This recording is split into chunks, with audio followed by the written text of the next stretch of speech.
హల్లెలూయా హల్లెలూయా హల్లెలూయా హల్లెలూయా హల్లెలూయా.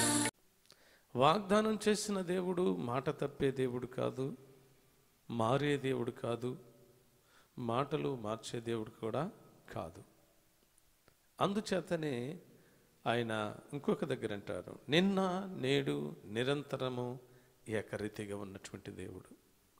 ఆ మార్పు లేని మారని దేవుని దగ్గరికి మనం వచ్చి మనమందరం కూడా ఆయన పాదముల దగ్గర చేరి ఆయన్ని స్తుతించినప్పుడు మన స్తుతుల మీద ఆయన ఆసీనుడిగా ఉండేటటువంటి దేవాది దేవుడు.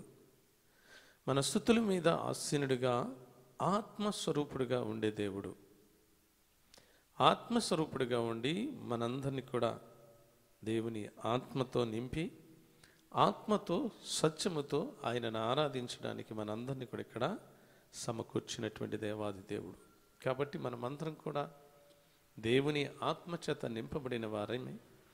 దేవుడు గడిచినటువంటి పరిశుద్ధ దినం నుండి ఈ పరిశుద్ధ దినం వరకు కాచి కాపాడి ఆరోగ్యం, క్షేమం, కాపుదల, కృపాక్షేమములు, మేలులు, ఉపకారాలు, దీవెనలు, ఆశీర్వాదాలు, సంతోషం, ఆనందం, నెమ్మది ఇవన్నీ కూడా మనకి అనుగ్రహించినటువంటి దేవాది దేవుడు. గడిచిన వారమంతా మన పనుల్లో మనము ఎన్నో విధాలుగా అలసిపోయి సలసిపోయినప్పుడు ఈ పరిశుద్ధ దినములో, ప్రభు దినములో దేవుని దగ్గరికి వెళ్ళి కొంత సమయం దేవునిలో గడుపుకొని దేవునికి కృతజ్ఞతాస్తుతులు చెల్లించి దేవుని మహింపరిచి దేవుని గణపరిచినట్లయితే మరి యొక్క పరిశుద్ధ దినం వరకు కూడా దేవుని కృప నాతో ఉంటుంది, కృపాక్షేమములు నా వెంట వస్తాయని మనము తలంచి దేవుని సన్నిధికి వచ్చి దేవుని ఆత్మచేత నింపబడిన వారమై ఆత్మతో సత్యముతో మనము దేవుడిని ఆరాధించాలి. అందుచేతనే యోహాను సువార్తలో 4వ అధ్యాయములో 23వ వచనములో అంటాడు, దేవుడు ఆత్మ గనుక ఆయనను ఆరాధించువారు ఆత్మతోనూ సత్యముతోనూ ఆరాధించాలి. దేవునికి మహిమ కలుగును గాక. హల్లెలూయా.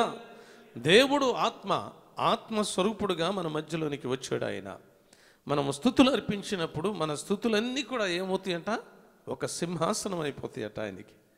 అంతకుముందు ఎక్కడుండే దేవుడు? అత్యున్నత సింహాసనం మీద ఉండే దేవాది దేవుడు.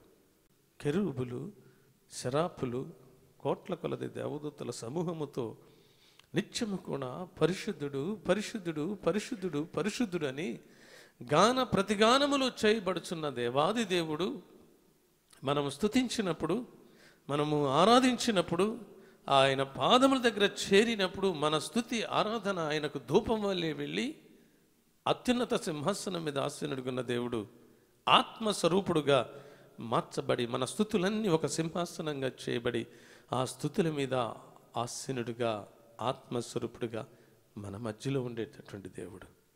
మన మధ్యలో ఉండి మనందరినీ కూడా తన ఆత్మతో నింపే దేవుడు. ఆత్మతో నింపి ఆత్మతో సత్యముతో మనము దేవుణ్ణి ఆరాధించాలి. అందుగురించే ఆత్మస్వరూపుడుగా మన మధ్యలో ఉన్నాడు ఆయన. కాబట్టి మనము కూడా దేవుని ఆత్మచేత నింపబడి, ప్రభా మా పట్ల, బిడ్డల పట్ల, కుటుంబం పట్ల చేస్తున్నటువంటి మేలులు ఎన్నో ఉపకారాలయ్యా. ఈ భయంకర దినాల్లో, ఈ దుర్దినాల్లో నీ కృప నాతో మాతో ఉంచినందుకు కోట్ల కొలది వందనాలయ్యా. నీకు ఏమి చెల్లించి నీ రుణము తీర్చుకోగలను నాయన.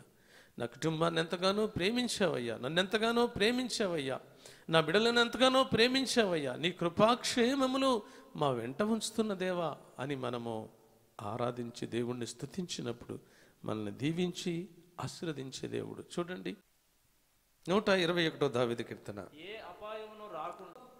ఏ అపాయమును రాకుండా యెహోవా నిన్ను కాపాడును. ఆయన నీ ప్రాణమును కాపాడును. ఇది మొదలుకొని నిరంతరము నీ రాకపోకల యందు నిన్ను కాపాడును. అంతేనా? నిన్ను కాపాడును. కాబట్టి ఇది మొదలుకొని నిరంతరము ఎల్లవేళలా కాచి కాపాడుచున్నటువంటి దేవాది దేవునికి మనము కృతజ్ఞతాస్తుతులు మనము చెల్లించి ఆయన నామాన్ని గణపరిచి ఆయన మహింపరిచి ఆయనను హెచ్చించినట్లయితే ఆయన మనల్ని దీవించే దేవుడు, మనల్ని ఆశీర్వదించే దేవుడు. అలాంటి దేవుని సన్నిధికి మనం వచ్చాం. ఆయన దేవుని సన్నిధిలో మనం ఉన్నాం కాబట్టి ఆయన కృప మనతో ఉంటుంది. ఆ కరుణా కటాక్షాలు మనతో ఉంటాయి కాబట్టి ఎల్లవేళలా మనతో ఉంటాడు. మన పట్ల చేసిన ప్రతి ఒక్క మేలును బట్టి, ప్రతి ఒక్క ఉపకారాన్ని బట్టి, కాపుదలను బట్టి, క్షేమాన్ని బట్టి మనము దేవునికి కృతజ్ఞతాస్తుతులు మనము చెల్లించవలసినటువంటి వారం అంటున్నాం. ఈ పరిశుద్ధ దినములో, ఈ ప్రభు దినములో, ఈ పూజా దినములో మనమందరం కూడా ఆయన పాదముల దగ్గరికి వచ్చి ఉంటున్నాం. ఆయన మనల్ని చూస్తున్నటువంటి దేవుడు, మనల్ని పరిశీలిస్తున్నటువంటి దేవుడు, మన హృదయాలను ఎరిగినటువంటి దేవుడు, మన ఆలోచనలు ఎరిగినటువంటి దేవుడు, మన తలంపులు ఎరిగినటువంటి దేవాది దేవుడు. ఆయన ఆత్మచేత నింపి మనము స్తుతించే వారిగా మనల్ని చేసి ఆరాధించేటట్టుగా మనల్ని చేయాలని ఆశపడుతున్నటువంటి దేవాది దేవుడు. అట్టి ఆరాధన మనం చేసినట్లయితే మనల్ని దీవించి ఆశీర్వదించే దేవుడు. 67వ కీర్తన 5వ వచనంలో ఉంటుంది. ఆ మాట చదువుకుందాం. దేవా ప్రజలు నిన్ను స్తుతించు, దేవా ప్రజలు నిన్ను స్తుతించుదురుగాక, ప్రజలందరూ నిన్ను స్తుతించుదురుగాక, ప్రజలందరూ నిన్ను స్తుతించుదురుగాక. అప్పుడు భూమి దాని ఫలములిచ్చును, అప్పుడు భూమి తన ఫలమునిచ్చును.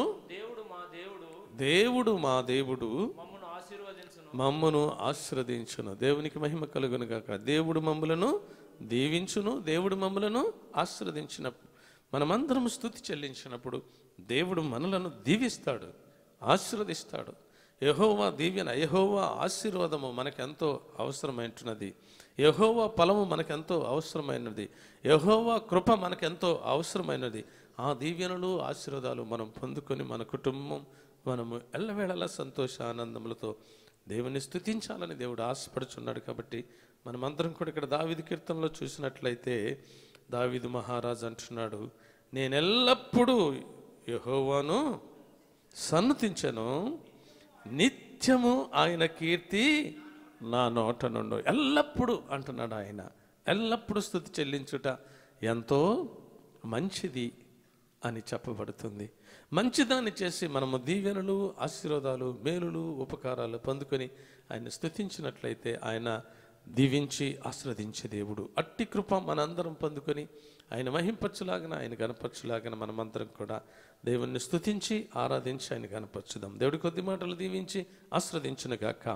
ఆమేన్.